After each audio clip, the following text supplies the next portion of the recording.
Now, as you saw there, some stakeholders are certainly unhappy, but that commitment to provide $300 billion per year is triple the last target agreed to in 2009.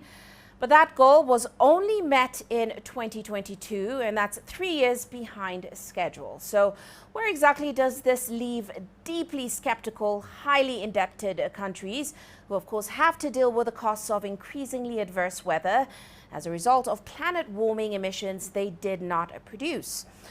Now, when he spoke to the head of the African School of Governance earlier today, CGTN's Ramanyang started by exploring why African states cannot talk about climate finance without also talking about debt relief. A lot of African countries, developing countries, are choked with debt, and that doesn't give them fiscal space to take responsibility for climate adaptations, for sustainable energy policies, that they need to. I believe that even though most of the problem has come from the developing world, some African countries also have, contributed. We contribute only about, I think, 3 or 4% of the global emissions, and we have only 4% of global climate financing. So clearly, but nevertheless, the problem, confronts us as African countries. And my personal philosophical position is that the first responsibility for solving our problems belongs to us. Given the nature of the climate change issue, I would recognize a shared burden between African countries and the Western countries. Next year, countries have to essentially provide their new updated plans on their emission reduction targets. But building on what you've just said, right, the African continent collectively, granted we have some large emitters on the continent like South Africa, but even removing them from the equation, the continent as a whole is accountable for 3 to 4%, right, of total greenhouse gas emissions. Given the fact that we're deprived of affordable, accessible climate finance at the same time, and granted this is a slightly more philosophical question, should we even be filing these emission reduction plans in the first place? That's a very good question. I think we should, for our own sake. But here's how I think we should do it. We have to be realistic.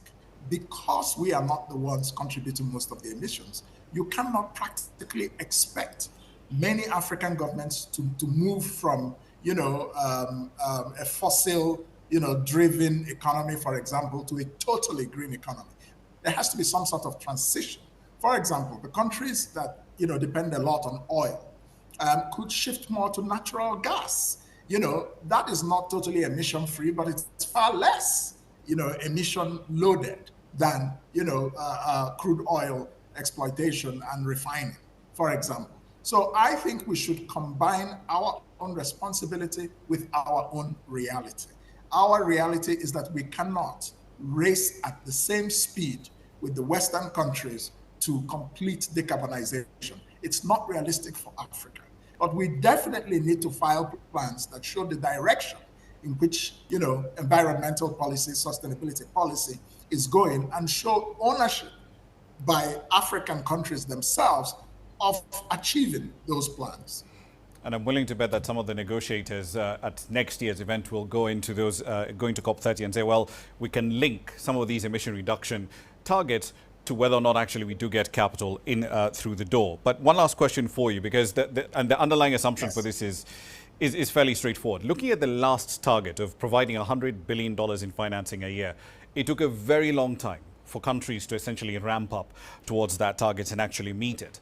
Assuming the same thing happens this time round, despite all the crises that we have at the moment and the adverse weather effects we're seeing up and down the continent, flooding in Nigeria and Western Africa, a really nasty drought in Southern Africa, is it possible for African countries to raise this capital domestically within the continent itself without relying necessarily on advanced economies?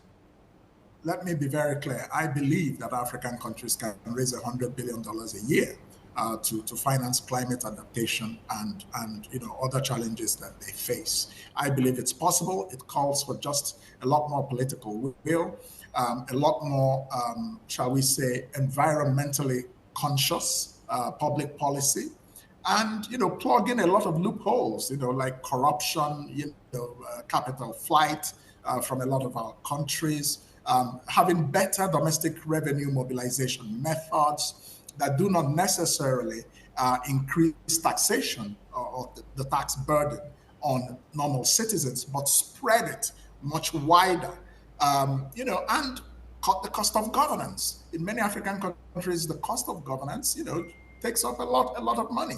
And there are easy places you could cut if you had the will and come up with quite a lot of, most of that money, if not all of it. Make the AFTA, the African Continental Free Trade Area, work so that we depend less and less, on fossils and, natural resources for our incomes. I think African countries have not explored alternatives for economic diversification enough. And if they do, they will come very close to meeting those targets, even if foreign countries renege, as we should stop being naive and stop believing, the gospel of international development as spread by developed countries when they make promises and never, or mostly, don't meet those promises. So whose responsibility is it? Are you going to take them to court? You still have to solve your own problems.